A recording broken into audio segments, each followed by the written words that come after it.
entender que você não é perfeito, entender que você tem defeitos e que assim como você tem defeitos, o seu cônjuge também tem. E quando os dois se respeitam e mesmo em suas limitações, eles entendem um ao outro, por mais conflitos que tenham, por mais diferenças que tenham, vocês precisam entender algo, que é aquele exemplo que Jesus nos dá lá no Sermão do Monte, que nós precisamos construir a nossa casa sobre a rocha, né? Para que nos momentos de tempestades, as chuvas torrenciais, quando elas virem, essa casa ela esteja firmada na rocha e ela não seja levada.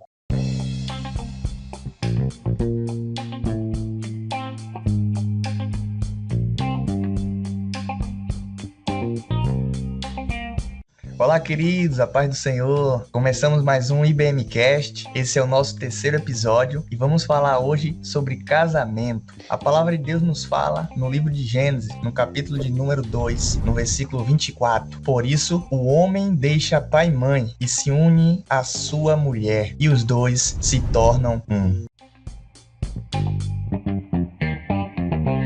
Hoje estamos aqui com um convidado muito especial, o pastor Tiago, da Igreja Batista Betânia. Eu vou deixar que ele se apresente a vocês. Pastor Tiago, fique à vontade. Olá, meus amados, graça e paz. Para mim é uma honra, né, poder participar desse BMcast. Sou casado com a pastora Gi. Nós temos 18 anos de convivência e hoje estaremos falando um pouco sobre casamento. E para mim é uma grande honra e um grande privilégio poder compartilhar da palavra de Deus com vocês. Esse episódio demorou um pouco de sair, foi um período aí que a gente passou em uma batalha, uma luta, né, para que esse tema fosse ministrado aos nossos corações. E eu creio que esse tempo que passamos, vamos ser ricamente abençoados agora, com essa palavra sendo ministrada pelo pastor Tiago. Eu já quero pedir que o pastor Tiago faça uma introdução sobre esse tema.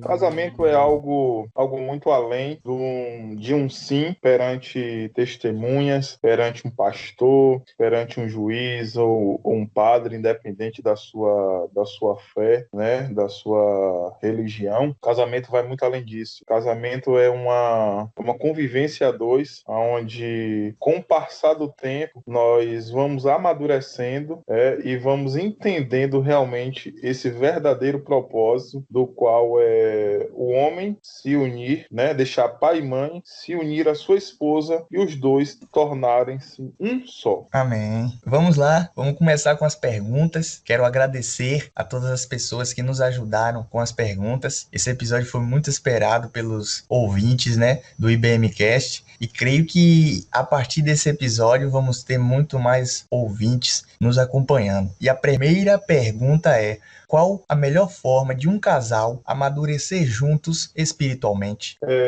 Se submetendo à palavra de Deus, se submetendo-se aos mandamentos do Senhor, né? Os mandamentos do Senhor, eles são decretos, e quando o Senhor manda os dois, o casal, tornarem-se um só, os dois precisam ter esse entendimento do que o que é um só. E isso nos remete à unidade. Então, essa é a melhor forma, realmente.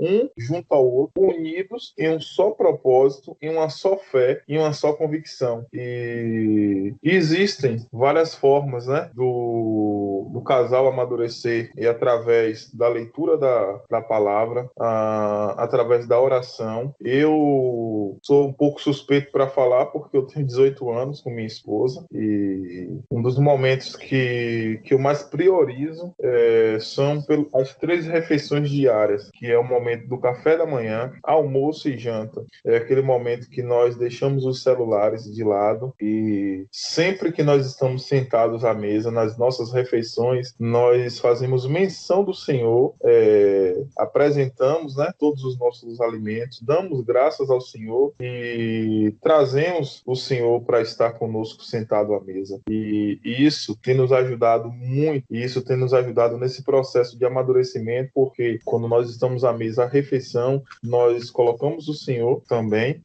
atraímos Ele, invocamos o nome dEle, para que esse momento de refeição não seja apenas um momento de satisfação de uma fome carnal, mas também de uma fome espiritual. Então, sempre nós estamos conversando da palavra, lendo trechos, tirando dúvidas, como eu ministro a palavra, sempre que eu vou ministrar uma palavra, eu sinto junto com a minha esposa para orar, e isso me ajuda a crescer espiritualmente, porque independente dela pregar ou não, quando eu vou pregar, ela já sabe qual é o meu esboço, ela já sabe qual é a palavra que eu vou ministrar, e isso nos ajuda a crescer espiritualmente. Outro fator também é o momento da oração antes de dormir, o nosso devocional, incentivar o outro na questão da leitura. Lemos trechos da nossa Bíblia juntos, né? Lemos textos isolados, mas também nós fazemos o nosso plano de leitura anual e nós lemos juntos, discutimos juntos, oramos juntos. Então, são esses ensinamentos. Sabemos que existem muitas outras formas. E aqui eu estou falando daquilo não que o pastor Tiago tem para falar não como doutrina, mas aquilo que Tiago, como marido, tem para falar, daquilo que Tiago tem aprendido ao longo, né, desses 18 anos e aquilo que Tiago e Gilene nós temos ensinado a outros casais.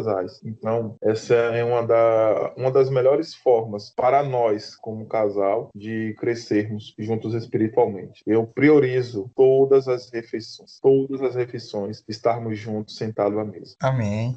O seu exemplo ficou perfeito, pastor. E me fez lembrar uma passagem que a gente acabou de ler na leitura diária, a parte B de Eclesiastes 4:12, que diz: um cordão de 3 dobras não se rompe. Olha aí. Facilidade. Olha aí, é isso mesmo.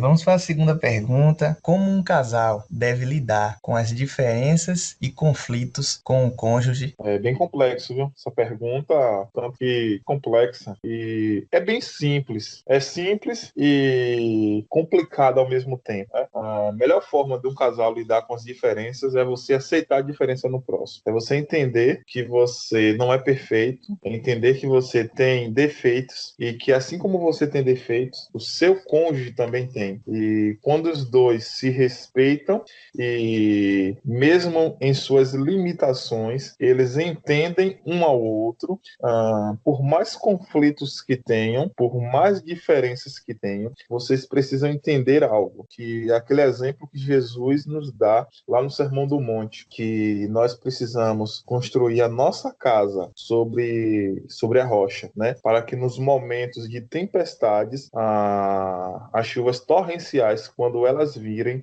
essa casa, ela esteja firmada na rocha e ela não seja levada. Maravilhoso. Fiquei maravilhado agora com essa resposta, né? É muito interessante isso. É algo que hoje em dia a gente escuta muito falar. Eu não sou casado, né? Então eu escuto muito os casais falar sobre isso, né? Sobre esse conflito que há com as diferenças. E a sua resposta, eu creio que ficou perfeita.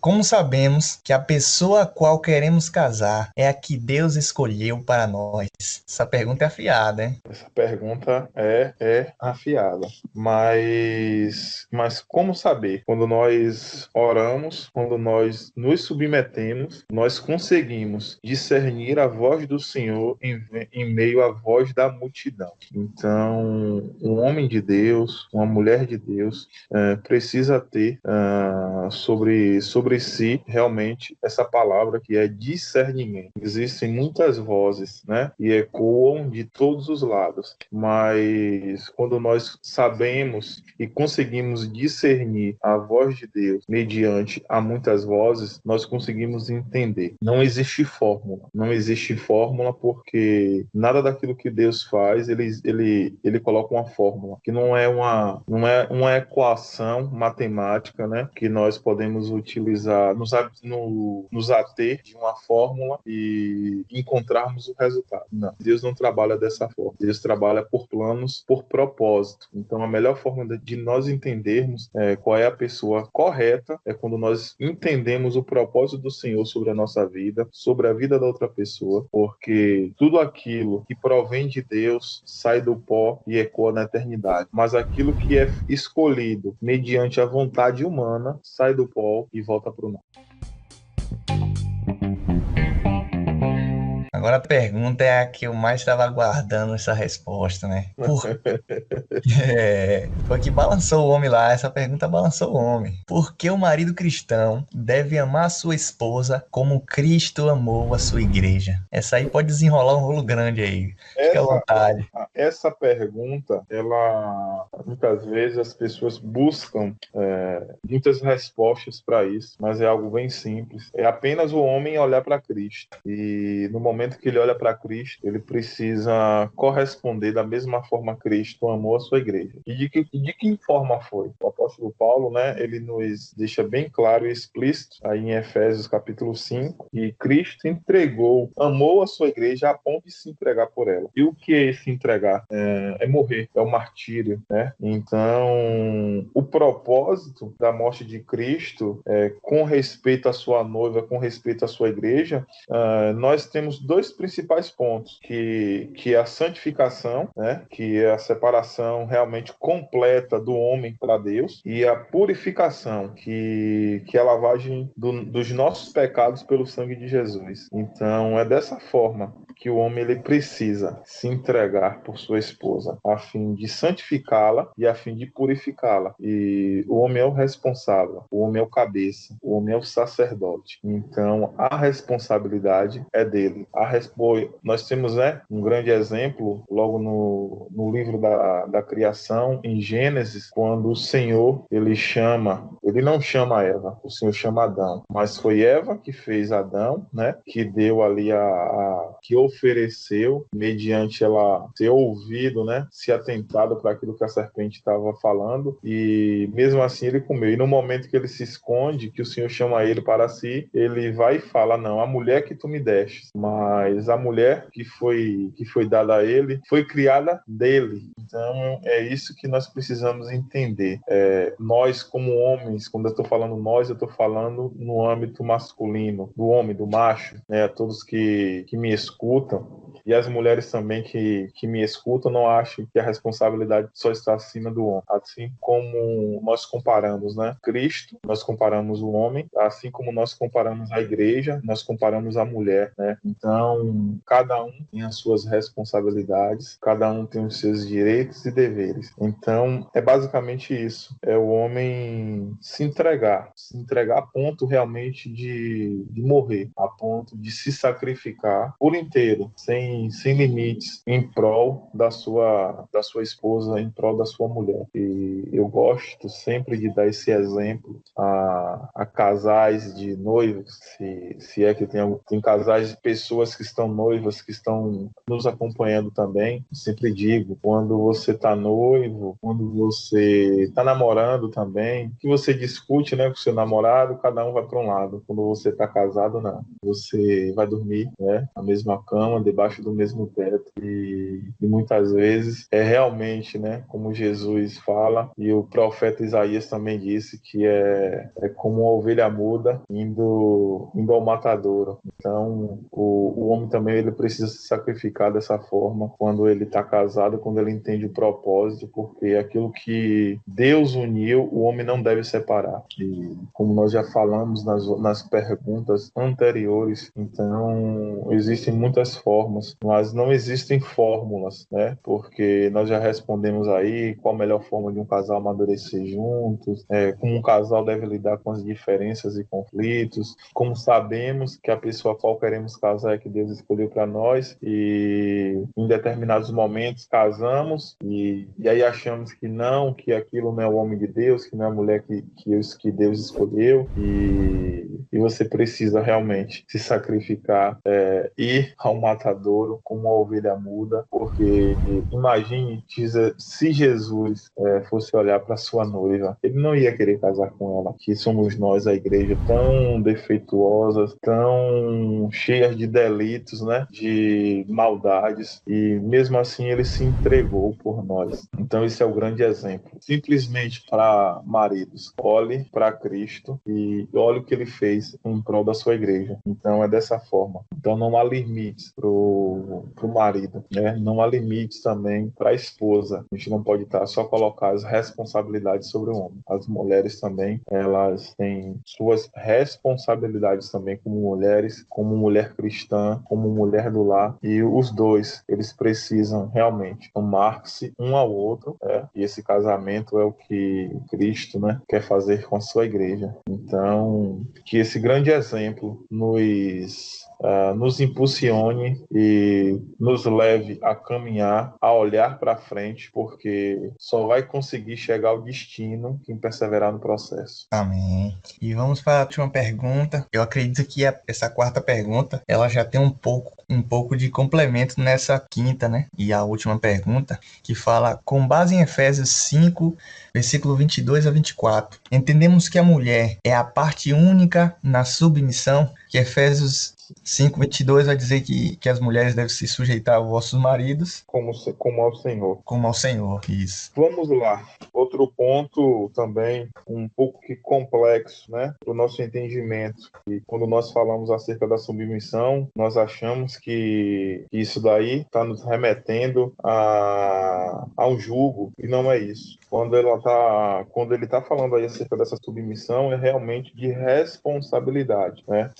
Como falei no versículo 24, como porém a igreja está sujeita a Cristo, assim também as mulheres sejam tudo submissas ao seu marido. Tudo aquilo que o Senhor tem para nós, ele tem mandamentos. O Senhor não tem sugestões. E mandamentos do Senhor são como decretos. Ou obedece ou desobedece, né? Deuteronômio capítulo de número 28 traz um grande exemplo para os obedientes e para os desobedientes. Então, Paulo aqui está correlacionando isso. Então, eu não quero colocar somente isso como para as mulheres, eu quero abranger também os homens nessa parte, porque a mulher, né, ela precisa estar submissa ao seu esposo, mas o seu esposo, ele precisa estar também submisso a Deus. Então, digamos que é uma cadeia, né? Não é só a mulher que tem a sua responsabilidade de submissão, o marido também tem a sua responsabilidade de submissão em relação a Deus. Então, são esses mandamentos que o Senhor nos dá, são esses decretos que o Senhor nos dá. E nós precisamos obedecê-los. Não podemos, em hipótese alguma, imaginar